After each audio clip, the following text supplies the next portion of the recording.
A note: following advice from work-life imbalance may lead to action being taken by HR, your family, the authorities, or higher powers.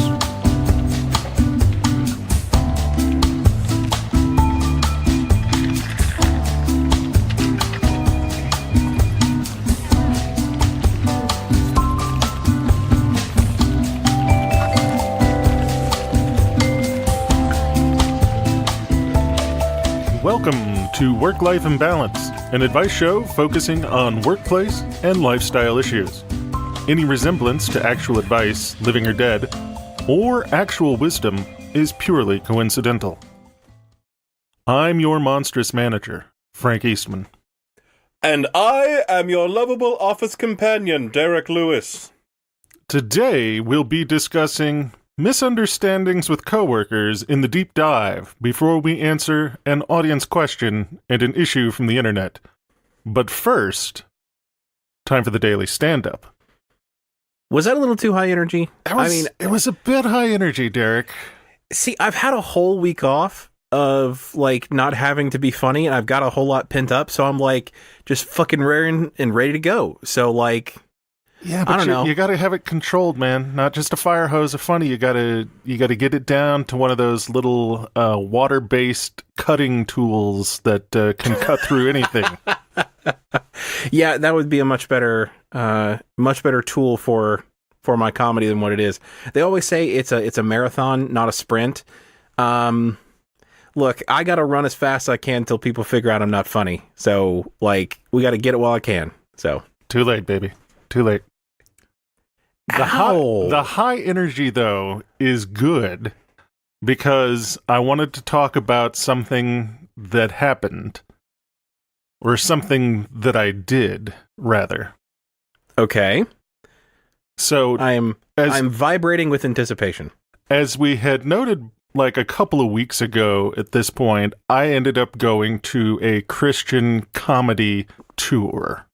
Right. Which was a great surprise to me, and it made me happy. Not that you went. Well, I guess, yeah, the fact that you went. Not the fact that you were subject to it, but that they were subjected to you. That was fantastic. Indeed. So to balance the scales, as it were, I decided to go to a Ghost concert. A Ghost concert? Yes. Ghost is that band. There's always that band that's out, like Judas Priest and Ozzy Osbourne, Black Flag, right. Stuff like that just the religious leaders get really up in arms about it. And Ghost is currently that one. The ones that are printed very frequently in evangelical newsletters on what to watch on your. At first, it was here are the bands, Judas Priest, things like that, for you to watch on your kids' albums that they purchase. Make sure they don't purchase albums with that. Then you have cassettes, which I guess that might be closer to Ozzy Osbourne. He's still definitely records. Then you have CDs, which was probably Korn or something like that. And then your MP3s. I guess from MP3 forward we can kind of do MP3 players, and the most modern iteration is now watch your kid's MP3 player or iPhone for Ghost. Yeah, exactly. I like it. So when they're touring, they're the folks that the local preacher gets up in arms about them coming to town and stuff like that. Eliciting protests and stuff like that? Exactly. And so this is really, it's not heavy metal. I mean, it's a metal genre. Right. A little more in the orchestral metal. Like gothic metal or gothic. Yeah, gothic theatrical metal is sort of we've got keyboards that sound like organs and stuff going on. Right. But it's got some pretty good, rumble to it. Right. There's some good guitar work. This is a Swedish metal band, after all. Some nice shredding, if you will. Yeah, there's some shredding going on, and it is not quiet music. Right. All of this to say, I was expecting to show up, and there were, of course, those metal kids they've got the face paint on, everybody's wearing black, everybody is wearing black. and we're at the concert, everybody is rocking the hell out, it is loud, it is very sort of theatrically, I'm trying not to say like it's the music of the Antichrist that they're trying to put together, but it's kind of the music of the Antichrist that they're trying, but all tongue in cheek. They're workshopping the soundtrack to the Antichrist for when he comes on stage, like a WWE wrestler entrance. Like that's what they're trying to create with their sound. I mean, at some point there was a skeletal pope who came out for a saxophone solo, so that's the juxtaposition that we have. See, I was on board until the skeletal pope playing the saxophone, because I mean, you can't be a skeleton and play a fucking woodwind instrument, like or brass, as it were. He's very frail. You can't fucking do it, Frank. He's very frail. Like, he doesn't have skin or lungs. Like, he can't blow air. Like, he is an ancient, wizened pope-like figure who comes out on stage to do a saxophone solo and then is led away by his attendants like James Brown. Well, so the thing is, like, in the fiction, is he supposed to be a skeleton, or is he just an evil pope that is painted like a skeleton? I think he's just an evil pope that's painted like a skeleton. It's best not to get too deep into this, Derek. No. Fuck you. You can't tell me where my mind to go. I want to believe that these are all real. It is the month of December where people believe in a big fat jolly motherfucker that brings presents. I can believe in a skeleton pope. Merry Krampusnacht. Now, all of this preamble, this enormous preamble, is to say that I am at this satanic metal show. Uh-huh. And Tobias is in between songs, because this is such an overwrought theatrical band that each song we have to cut the lights so he can do a costume change. Like, God damn. This bastard is going through 10 or 12 costume changes over the course of the single set. Wow. And he's, so the songs ended, and he's like getting the crowd pumped. And he looks out over the crowd and he's like, I know that all of you want to be really hard, but you've got to look at the children in the audience. And about that time, I'm looking around the audience, and there's a bunch of like 6-year-old kids up on their parents' shoulders. And he's like, what? Nobody mosh. It's a metal show, but I'm going to be doing all the hardcore rocking out for everybody else. Right. Be safe around the kids. And there's these little kids, and they've got their faces all painted up. And then they've got little hearing protection on, like, to protect their ears. And it was the weirdest thing, because I was just like, oh, that's nice. Good parenting. Good parenting. Oh, and that's a weird juxtaposition for sure. But I think that actually kind of shows a little bit of like the metal community evolution as time has gone on. And I think it's gone through several phases where like you have the metal community where it's just teenagers and they're mad, they're angry, and they just want to fuck shit up. But then they grow up and they have kids, and those kids grow up to be metalheads. And, essentially every next generation of metalhead, like the generation they produce, like, becomes a little more conscientious. So like, I've been to a bunch of metal shows where, to be honest, like I have felt more politeness and like camaraderie and just general like hope for humanity at metal shows than I have at a lot of Christian conferences. And I'm not saying like Christian conferences or whatever are bad. I'm just saying that like this is it's a real like community, and these, and the fact that Tobias was up there like already got a lot of shit on his plate. Like he is doing he's got a few things that he is trying to do simultaneously.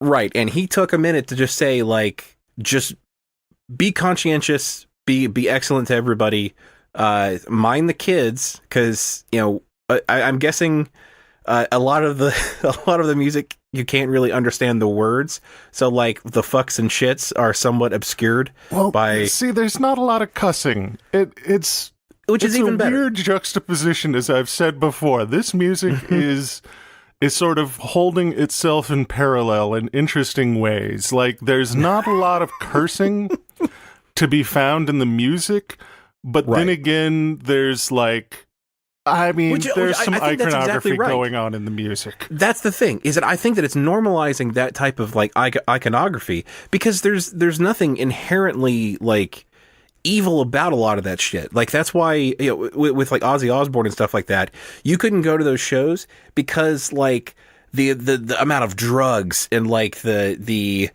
awful depravity that was in some of those shows. Like there was lots of like cursing with some of those bands and things like that. So, you know, there was not a place for somebody that was not of age. But like this, like, you have the iconography, you have like some creepiness and stuff like that. But overall, that sounds wholesome as fuck, Frank. Like, that sounds like a good evening. It was a pretty good time. Like, as I said, the people were nice. There was a guy with like a bunch of tattoos and a mohawk who was standing near where I was standing for most of the concert. And at one point, he comes back with a drink for himself and his girlfriend. And there's a lull in the music because, as I said, everything is a fucking quick change in the costume department. Right. And he's a little bit anticlimactic, but they make it work. He's like, "Hey, man, I just want to say thank you. I have been using you to navigate all night long."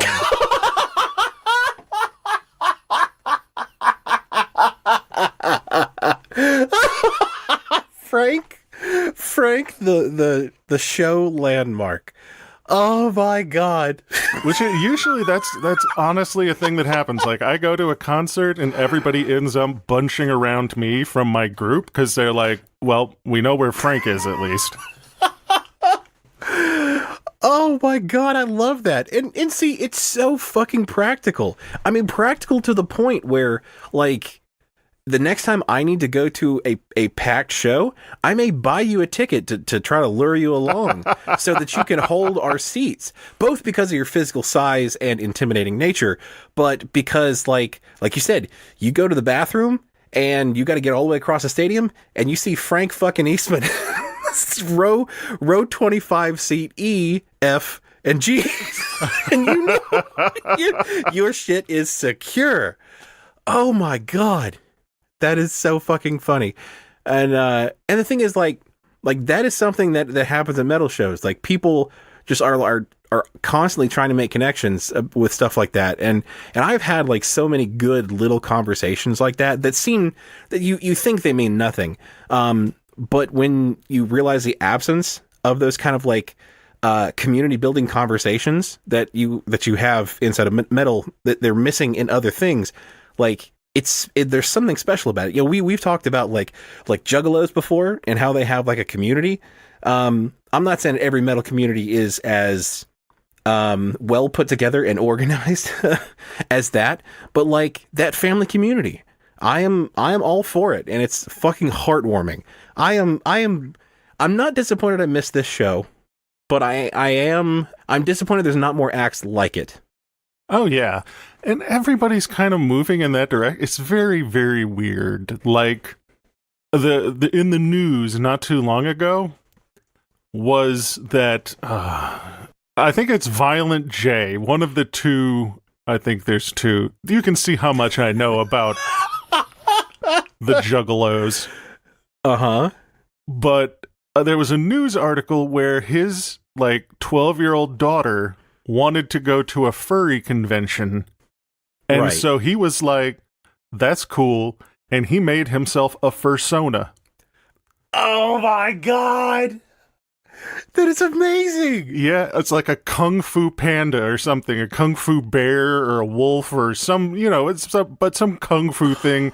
And it's got the same, like, his face paint. And it's just like, all right, cool. I'm going to go to this furry convention with my daughter, and I guess everybody's going to dress up like furry animals, so someone get on making me one of those fursuits, but make sure the face paint looks like mine.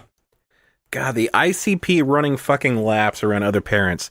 I mean, the fact that he wore a fucking fursuit, I'm assuming he didn't make it because those you don't just make your first one and hop right to a big furry convention, I'm sure. Oh yeah, no, I imagine he probably commissioned it in some way, but he got that ICP money. Like, he can afford craftsman, a furry craftsman. I mean, they're singing about like the streets and some Faygo and shit, but at this point, with the amount of time and money they've been making, he got all the Faygo money he wants. Yeah, so. he can buy all the Faygo. He may own Faygo at this point. Like, he bought that shit from Coke. I was about to say, like, that may be the only reason they still make Faygo, because I can't remember ever having bought it, like, in 20 years. So, like, a combination of Killer Mike from ICP and the Juggalos is keeping Faygo afloat. And I love it. See, that's the thing. Metal and all this stuff, like, you mix all these subgenres and subcultures with, like, the internet and let them connect, everybody turns into a fucking philanthropist. And I love it. Oh, God. That was so heartwarming. Yeah, it was one of those weirdly heartwarming things where I'm at the concert and I'm just like, oh, look, they got hearing protection for the kids. Here little bitty baby ear protectors. Little baby ear protectors at this satanic metal concert. That's cute. You gotta protect those ears. They, all the adults can fuck right off. They already made their bad choices. But the kids, they don't have the, what's it? They're not of age. They can't make that decision for themselves to ruin their hearing yet. Yeah, so. No. And it's good. You gotta protect young ears. Then again, like, directly after he was like, everybody watch the kids and be cool around them, he was like, are you ready for a song that is going to wobble your ass?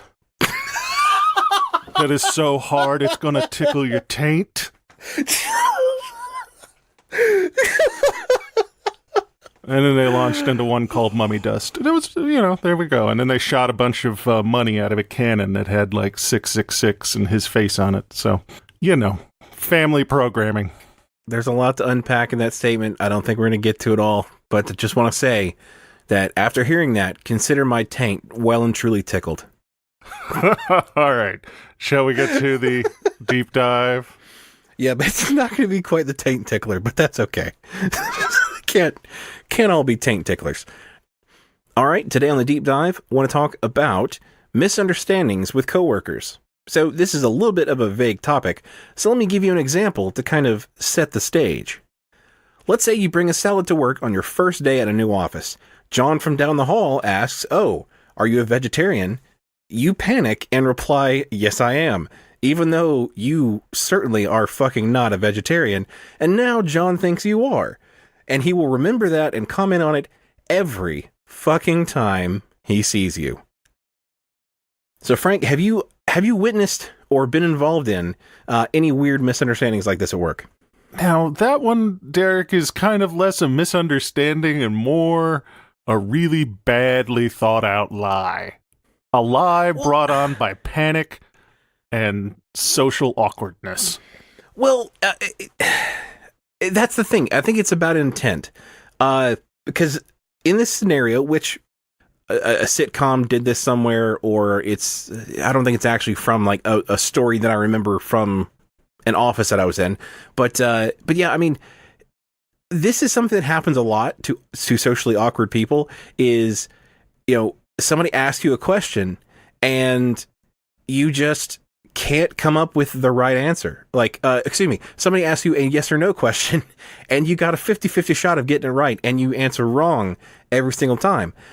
This would be one of those things where, like, that you have to say something, so you do, and you immediately fucking regret it.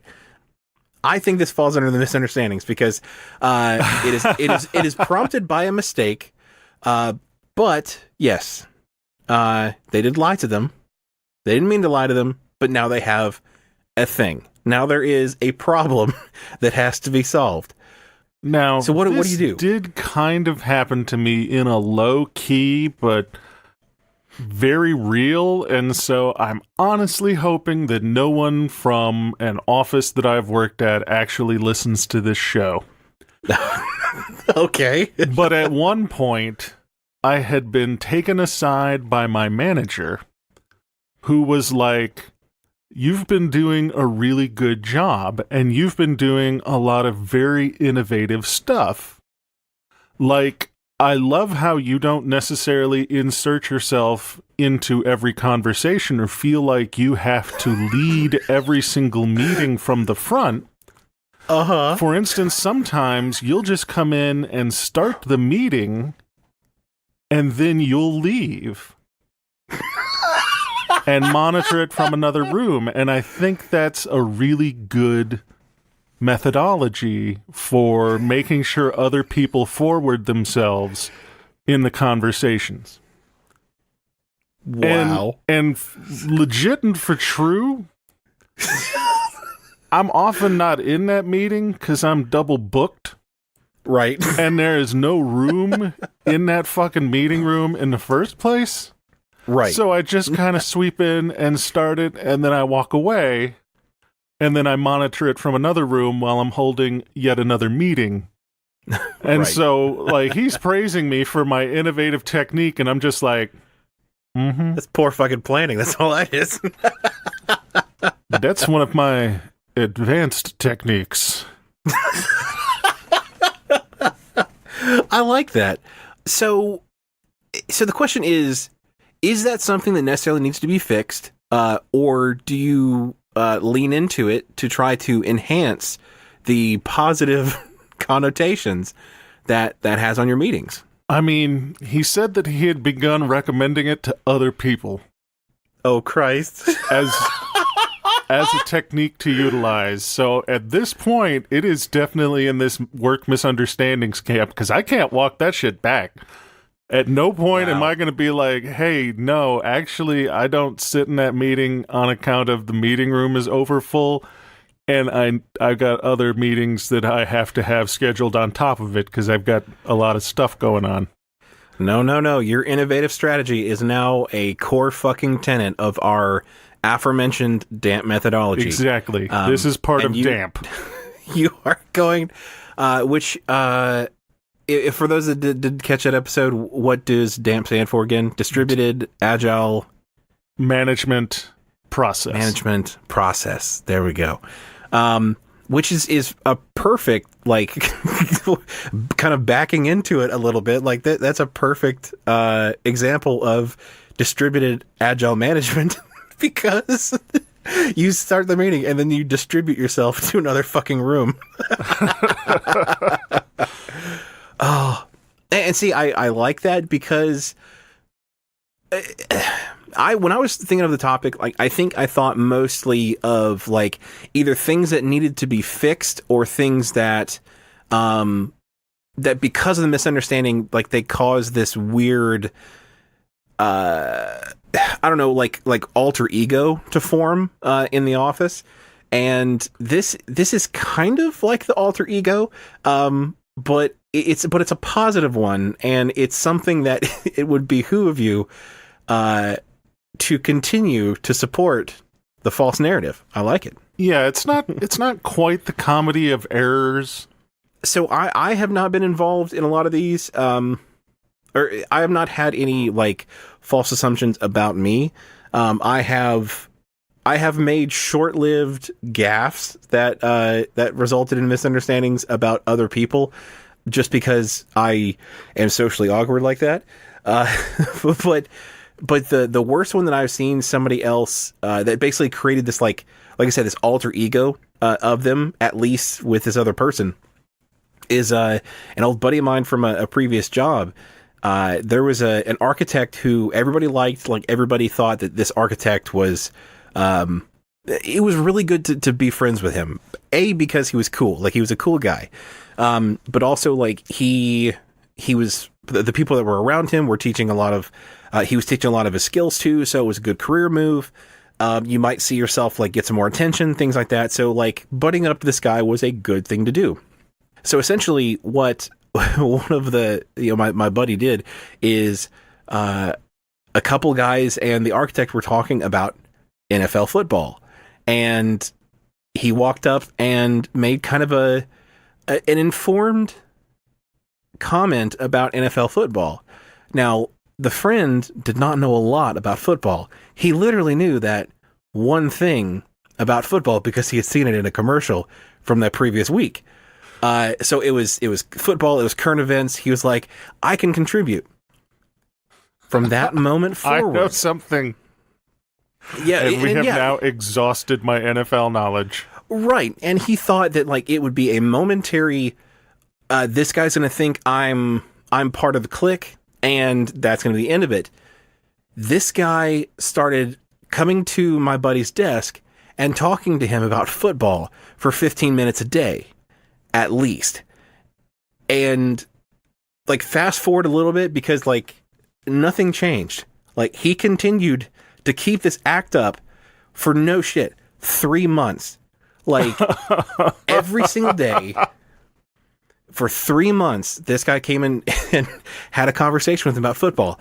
And like he wanted it to be a dialogue. So like the first one, he got caught off guard, and it's like, oh shit, this guy's going to talk to me about football.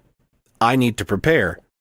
And so this motherfucker started watching NFL football just so that he could keep up this lie that he was into NFL football.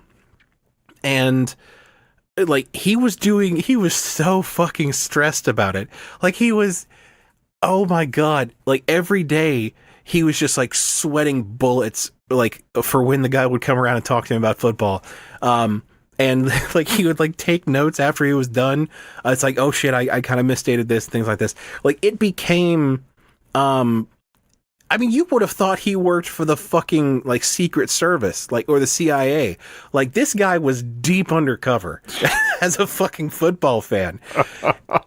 And it took over his life. It didn't necessarily take over his job. Like he was still able to do his job, but like his outside of work time, he was watching replays of NFL fucking football. To which, and this is how he became the biggest NFL fan in the entire company and hated football the entire time. That is exactly right. To the point where he came in like second place in the fantasy football league that they had a few months after this had first started, and out of a pool of like 50 or 60 people. So it's like he did a good job. Like he did his homework thoroughly, but he hated every single second of it. So in that particular case, like I kind of let it happen. Like I kind of told him a couple times, like, it seems like too much work what you're doing, but I didn't really tell him to stop because I really wanted to see how it shook out. So like, I didn't tell him you should not do this. I just let it go on until the eventual. I mean, the eventual end of the story is that he left the company because he couldn't take it. He literally he stressed himself out of the job. He did. Like he's like, this is a great fucking job, but I can't take the pressure of dealing with this football fanatic. And I mean, he's cool now. Like he's in a better job now, but it's still that was harsh. I have approximate knowledge of many things, and so I get into this kind of situation not infrequently. Right. Where, like, someone will be saying something, and then I will just kind of interject the one piece of random trivia that I have about it. Right. But it's often, like, a fairly deep cut. It's not, like, just surface, like, I like Batman. He's got the Batman costume, and he's got that bat thing in the sky. Not I just something that a casual fan would know. Like, this is like, you happen to stumble upon it. You had a deep cut about it, and it should mean that you're a big fan of it, but it doesn't. Yeah, it's like I read The Killing Joke and no other Batman comic books in either direction. And now, people are like, hey, let me talk to you about the most recent Batman. And I'm like, let's see here. There seems to be a misunderstanding. The easiest way to deal with this, though, is you just pretend that you're some kind of hipster snob, and you're just like, I kind of fell out of that. I pretended to like football my entire life, but I just decided that was enough football. I'm done. Football got too big. Got too political. I stopped watching it. Okay. I wouldn't say the political one right now because that puts you on the wrong side of history. But I will say yes, like saying that the NFL got too big is like the most bullshit to say for somebody who quit watching football like 6 months ago, because it's been big. Like we're on Super Bowl like 50 something. Like it's been big for that long, like longer than all of us have been alive. Most of us have been alive. So I will say this, like it can lead to some funny interactions, but like overall, I didn't really want to be around it because like it produced a lot of secondhand embarrassment as I was kind of the audience knowing that this was happening. It was basically like me watching an episode of The Office. Like that's how bad it was as far as secondhand embarrassment. When really it could have been solved by somebody just being honest for just like a minute. Yeah, just one uncomfortable conversation like, sorry, I exhausted all of my NFL knowledge with that one shot. Like, that's it. Right. That was all I had. I had one in the chamber, and it's gone now. And it's not getting refilled. I'm a big enough bastard that if I knew that this was happening, I would then go and study NFL stuff. Not deep, but again, some of those deep cut sort of subjects so that learning about like the deep offensive linemen or the second string and stuff like that, things that once again are not surface level, just right below, and then what? Just so I could interject myself, into their conversation while he's trying to stick to the high level stuff so that he can make it seem like he knows what he's talking about. I can just kind of sidle up to the conversation and be like, yeah, special teams this year was kind of weak. Don't you think? That's special teams, huh? They got nothing on the bench. Anyway, I got a meeting I got to get to. Oh, that is so cruel because it's literally just they already have that dagger kind of lodged in their ribs, and they're just trying to not force it deeper, but you're coming by and twisting it just a little bit to make it so much worse. Oh my God. And the thing is, they can't really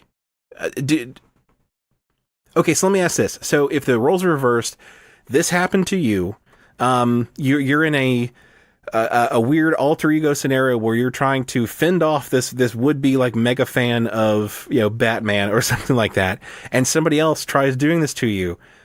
What would your reaction be? Like, how would you feel in that scenario? You know that you're beat. Like, oh, well, see, here's the thing, Derek. At that point, if I know that I have entered myself into this situation, like, it is my boss and he loves Batman, and I happen to have said something about Batman, and now he wants to talk about Batman all the time. I'm going to study up on Batman. That's what I was about to say. They're going to come at me with some old school Batman trivia bullshit, and I'm just going to judo throw it because I'm not going to get caught off guard. If I'm not going to be honest and just step in and say, nah, I read the one comic and that was all I had, really. I just touched on a pretty famous one and then I kind of backed away from the whole thing. If I'm not going to say that, then I've got to go all in. I've got some homework to do. I'm going to be reading a whole lot of Batman comics, and everybody around me is going to be like, why the fuck are you reading Batman comics from the 1970s? See, that is so beautiful. And the thing is, I've known you long enough to know that it's not for the same reasons that I would do that. And I feel that I would probably do the same thing too. But my whole purpose for doing that would be to avoid an awkward social interaction or to not disappoint somebody. Like, because their crestfallen face of me telling them, no, I don't actually give two shits about the topic that you have spent, apparently the better part of your adult life indulging in. I don't know anything about that. And watching them, be sad and then walk away, that would crush me. And I couldn't deal with that. So I would pretend I would destroy my life. I would set myself on fire to keep them warm for just a little longer. But for you, I know for sure that this would literally just be like a strategic move. Like it is. My boss likes Batman. By God, if I'm going to eventually crush him in my iron-like grip, I will have to know my enemy. Oh yeah, at some point he's got to be like, Jesus Christ, I can't keep up with this guy. He is like a Batman fanatic. Oh my God. Oh, so here's where it starts to become a problem. Because what if he started liking Batman because his boss was a fan of Batman? So now, you are now 3 deep. It creates a terrible situation for him because he's doing it, upwards and downwards. But it presents a chance for you to see him and his boss in a conversation about Batman and to drop in and best him in one-on-one Batman combat. And here's the thing, Derek. I think we've hit upon it. Actually, nobody likes comic books. This has just been going on for decades.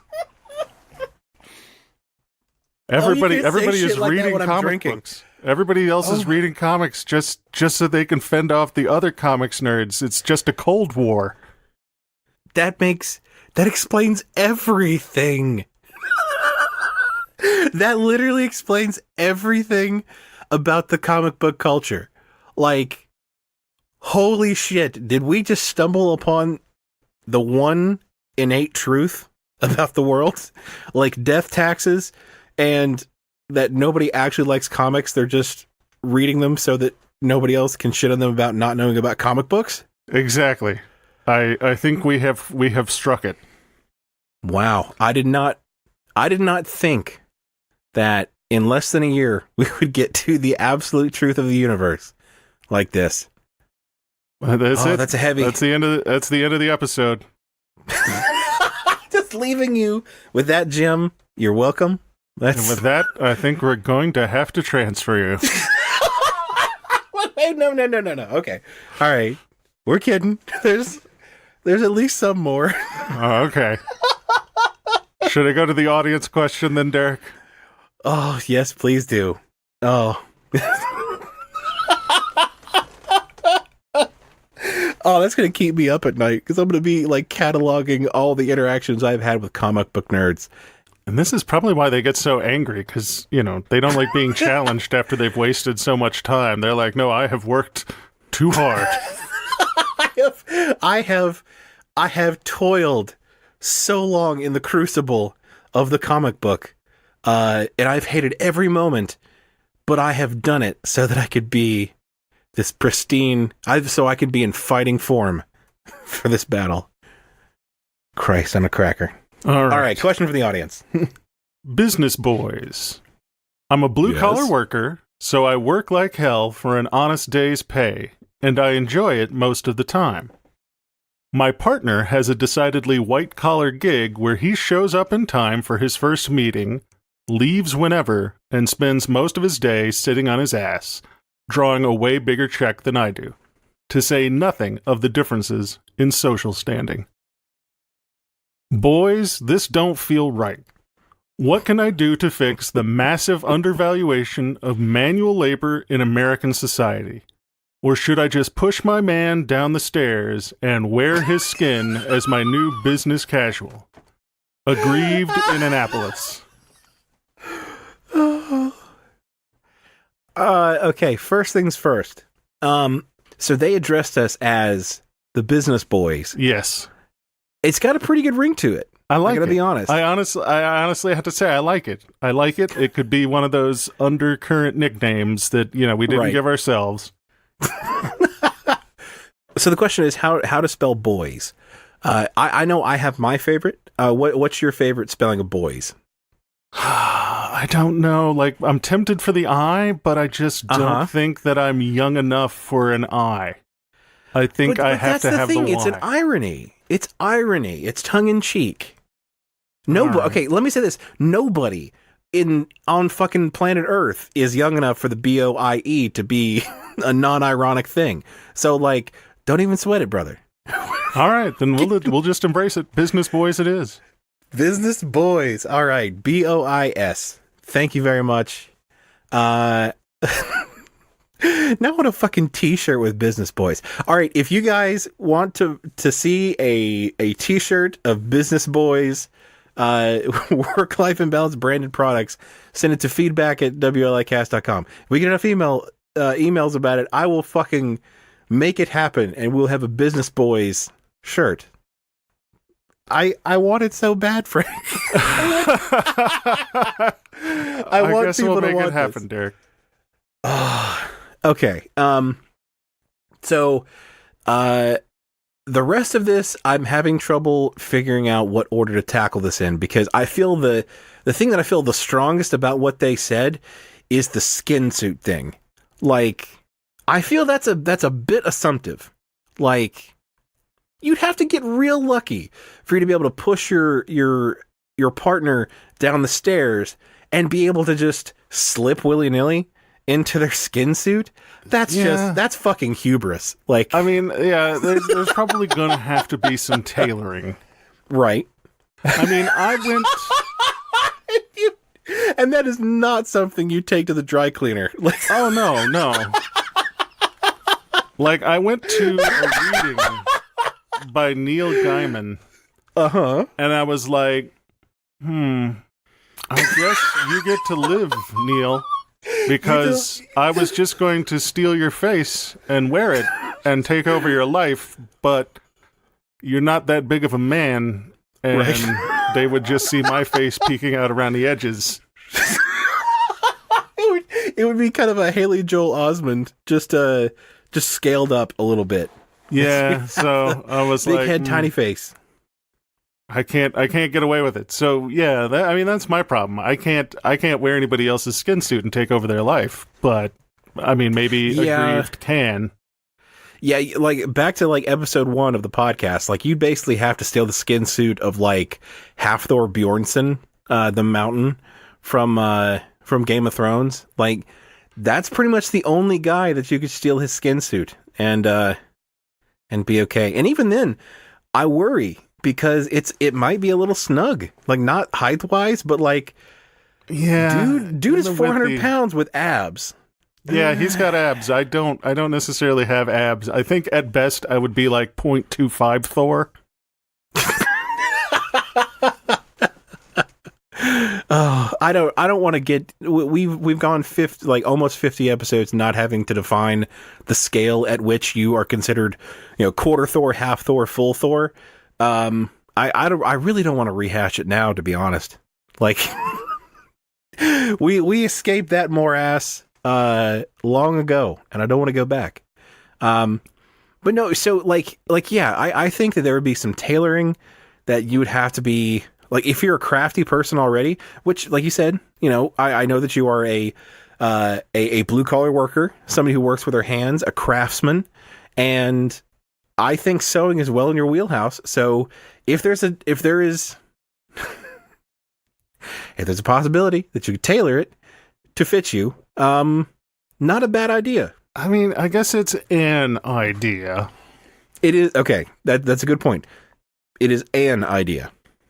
So I honestly think that as I move through the world of American capitalism, it is something of a truism that the less one does, the more one gets paid. So I'm just wondering. That is absolutely fucking true. I'm wondering if this person can't just show up and declare themselves like the foreman or the CEO or something. Maybe start with a small step up. Just say, I'm general manager. Right. And then do less work and see if their paycheck doesn't increase.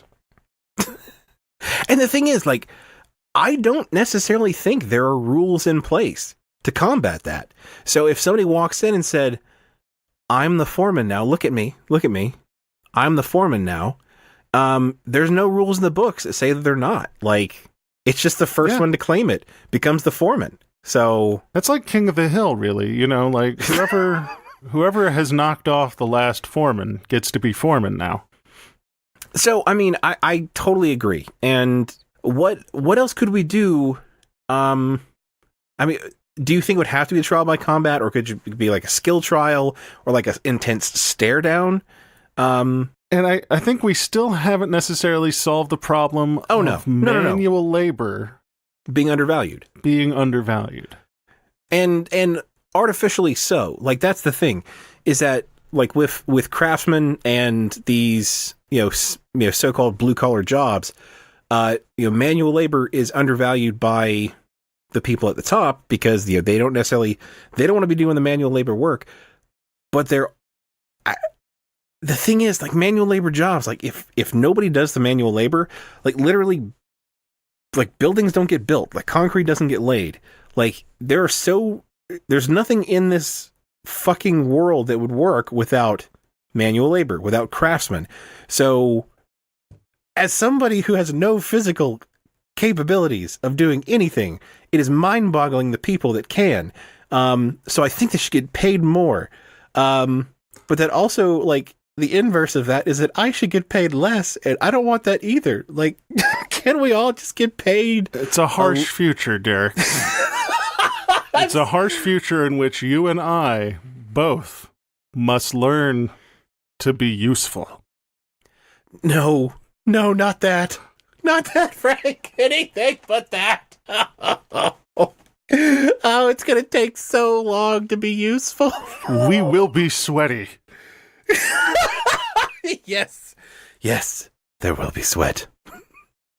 And it's so like, terrifying. I was a stagehand for 45 minutes. I thought this was going to be a tale of you that I didn't know.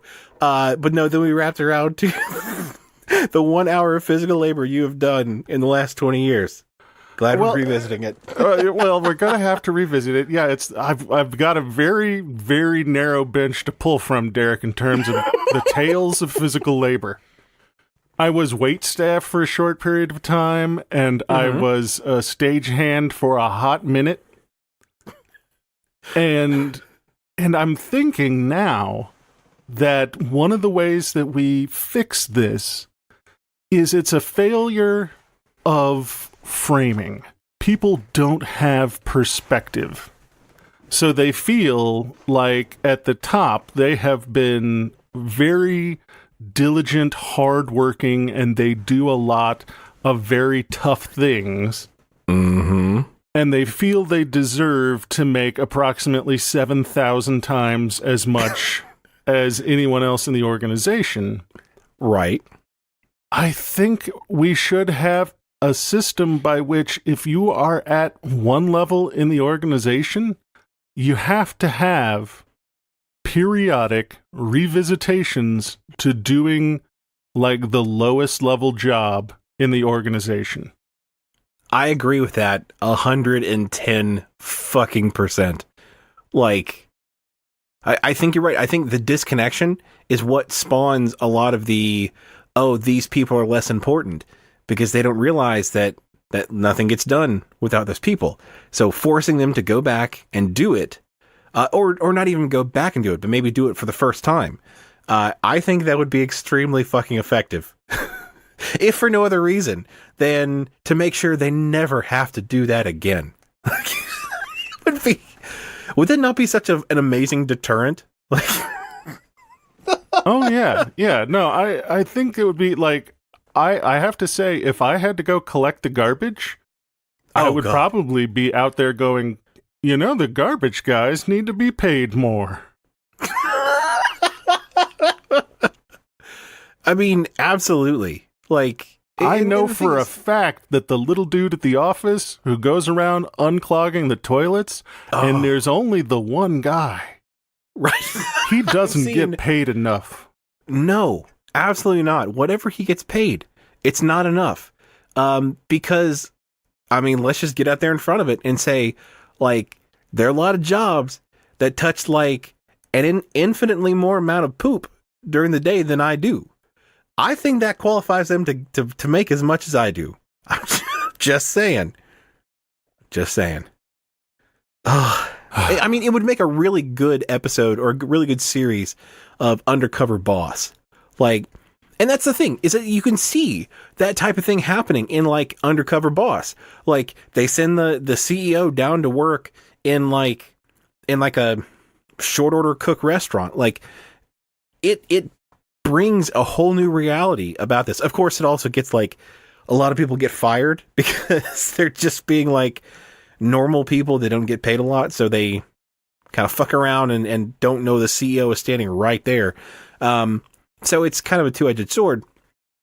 But, like, those CEOs gain a lot of perspective about, wow, I make, like you said, 7,000 times more than this person does. They have their problems. They are skilled at this thing. Why do I make so much more than they do? And I do 10% of the work. So I think everybody should have to have a turn at being an undercover boss. For sure. Without a TV show. Like, there can't be a TV show. No, there aren't enough cameras. Like, we would have, like, 45 seasons of Undercover Boss filmed in a week. And you'd never make it through that catalog. Ever. So, no TV cameras at all. Want to get to an issue from the internet? Sure. That was a weird transition. All right, the title for this one is Asked to Secretly Obtain Coworker's Knowledge Before He Gets Fired by Dark Cygnus. Well, this bodes well already. Like, yeah, it's got a very ominous feel to it already. Dark Cygnus is not helping. I mean, is that a reference to something?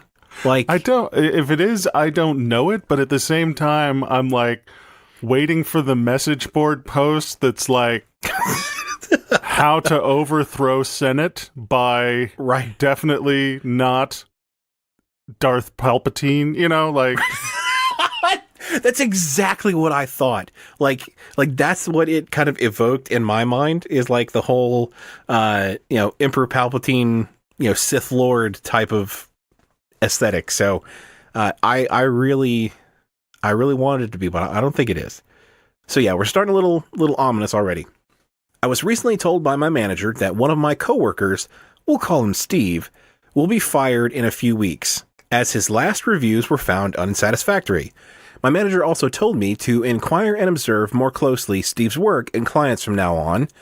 In quotations, or in parentheses, he works on sales and marketing, so his knowledge is preserved in the company, and so I can learn more about those things. More parentheticals, as I will be assigned some of his tasks and clients after he leaves. Now, I was also told to do this with discretion, so he doesn't suspect anything unusual is happening. Also, it is my understanding that his firing will be immediate, so he won't be getting any previous notice whatsoever.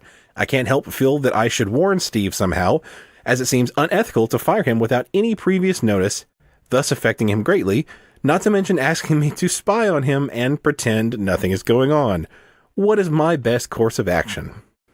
I mean, you can't tell him. This is why people get fired sort of off the cuff and suddenly to them, while it's been well planned in the background, so that he doesn't have an opportunity to go and sabotage all of those client relationships or anything.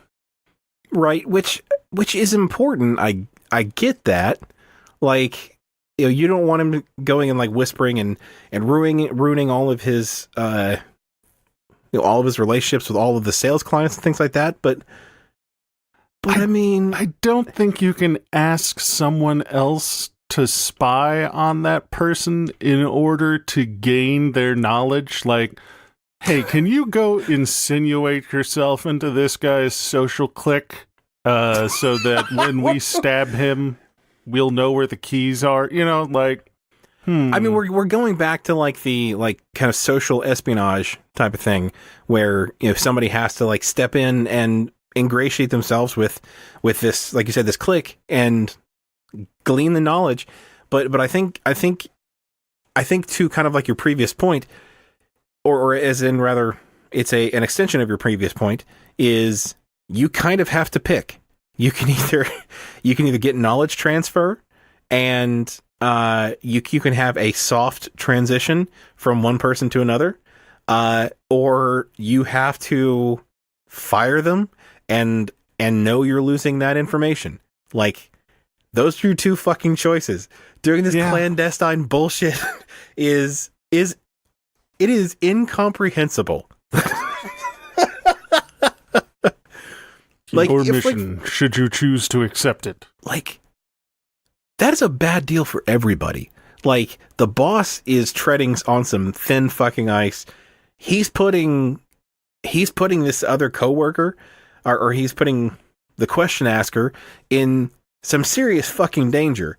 Like, I mean, how much power does this guy have? Like, if he like walks over to his computer while the guy got up to go take a leak and was like reading his emails, like, and he gets caught for it, like, that's going to fall on him. That's not going to fall on the manager. Like, do you think HR knows about this clandestine plan to have this soft rollover by spying on the guy? Oh, I have to assume HR is not involved. And here's the thing, like, even if I wanted to do it, I wouldn't do it with an internal resource, because that guy then knows that's how I be. And then every time we hire someone new, he's going to be like, I've got my eye on you, new guy. Wow. So it's kind of like all the physical labor that built like the pyramids and stuff. I forget what exact story it was, but basically they built this big temple or shrine, and then they killed all the workers and the architect so that nobody would know how it works. Like, is this the type of like scorched earth that you have to employ? Maybe this is some sort of, maybe it's the start. Maybe this is what this boss guy is going to do. He's going to collect all the information until he's the only person that knows all of it, as he slowly gets rid of everyone else in the organization. Wow. He's a manager, and that would involve doing work. I was about to say, I was trying to get there. The wheels were spinning. I was like, that sounds like it's possible, and it's certainly on the way there. But there's something I'm not considering. Oh, yeah. Bosses don't like to do work. So, okay. So it is probably not his boss's secret attempt to amass all the power or all the knowledge. Not even all the power. Because if he's like axing people below him, he's not necessarily gaining more power, just gaining more work. Yeah.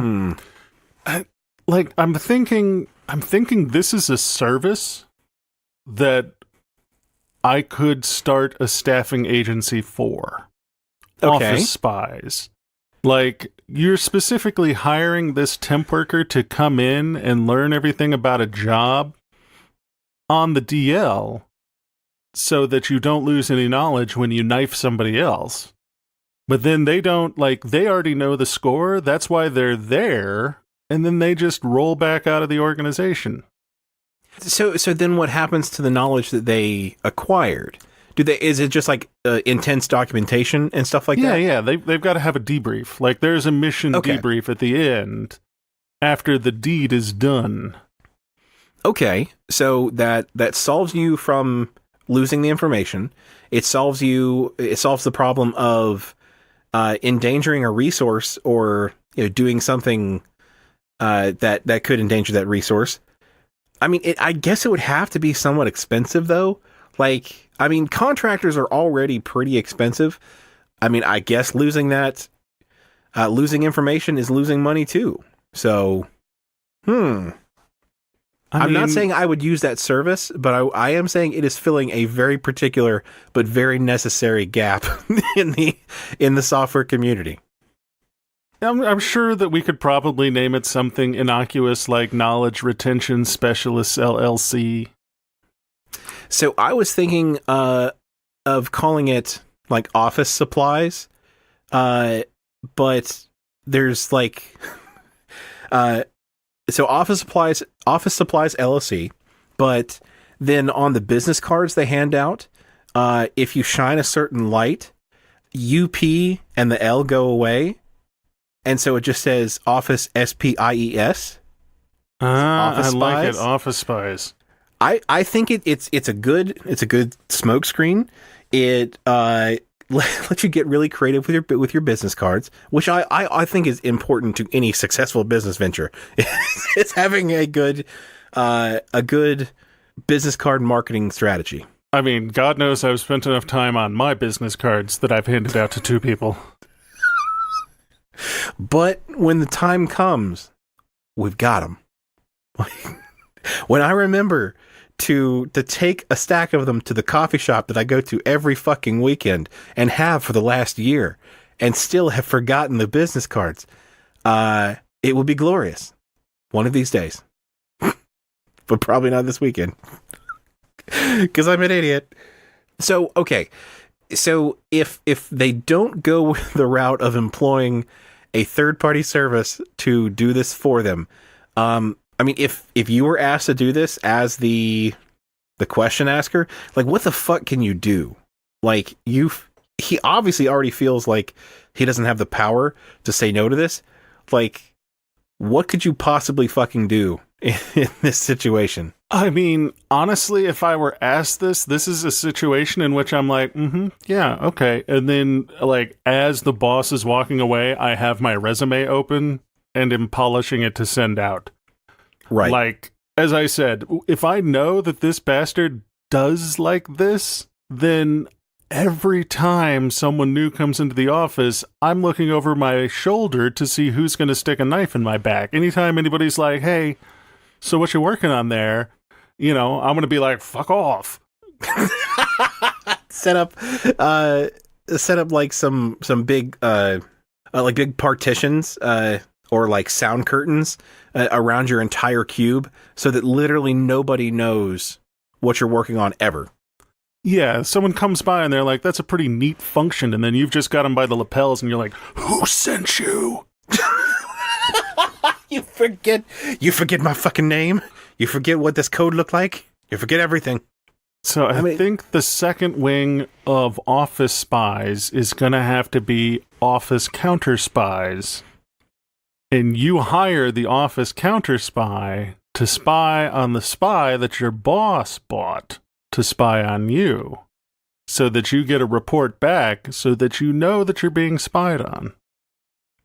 My head hurts so bad right now. Like, I know we're only like one level deep of espionage, but this is why I'm not a good spy. Like, that's already too confusing for me. Oh, God. You're just rolling in like, hello, fellow agents. I am glad to see you too. Please do be pointing me in the direction of state secrets. I'm telling you, there's a reason that I'm not sent on any clandestine operations. But, you know, the only thing I think is a problem with your plan of the contractors is that with those, you know, so let's say you have a team of 10 people. One person has a lot of knowledge but isn't performing, and you have to gain their knowledge, but you want to fire them. Who do you call? I mean, who watches the Watchmen? Who spies for the Office Spies? I mean, you've got it's Office Spies all the way down, Derek. At a certain point, it becomes one manager and one actual worker, and everyone else in the office is just spying on various people to report back to others. So, if they actually do work at some point, well, they have to maintain their cover, right? I think you're just hiring contractors, like regular software developers. Some nosy ass regular software developers. Am I wrong? Like, don't defeat my dream, Derek. This is at 160% markup over a regular software developer because this is an office spy. They have special training. They know Java and Krav Maga. It's a portmanteau of Jav Maga. Java Maga? Krava? Oh no. These are all really bad. I'm sorry. Look, this is, you gave me two things, I taped them together, I threw them back at your fucking feet. What do you want? Like, that's the best portmanteau I can make from those two things. That's how comedy works. I give you something, you staple it together and throw it back at me. It's like, is this comedy? That fucking butterfly meme, right? Oh, God. Want to punch the clock, Derek? Yeah, let's punch the clock. If you'd like to send us a question to answer on air, please send them to questions@wlicast.com. If you want to connect with us, you can go to wlicast.com, where you'll find all of our social media links, and can also find links to our store, Patreon, and other ways you can support the show. A big thank you to our growing list of patrons on Patreon. You lovely people have pitched in to help us make this show bigger and better, and we thank you from the bottom of our hearts. And there's nothing better for growing our audience than word of mouth, and that means if you like the show, share us with people you know, and tell them all about us. Tell a friend, tell an enemy, tell a frenemy. This has been the Work-Life Imbalance Podcast. I'm Frank Eastman. I'm Derek Lewis. Boom, boom, boom, boom, boom, boom, boom, boom, boom. And with that, I think we're going to have to transfer you.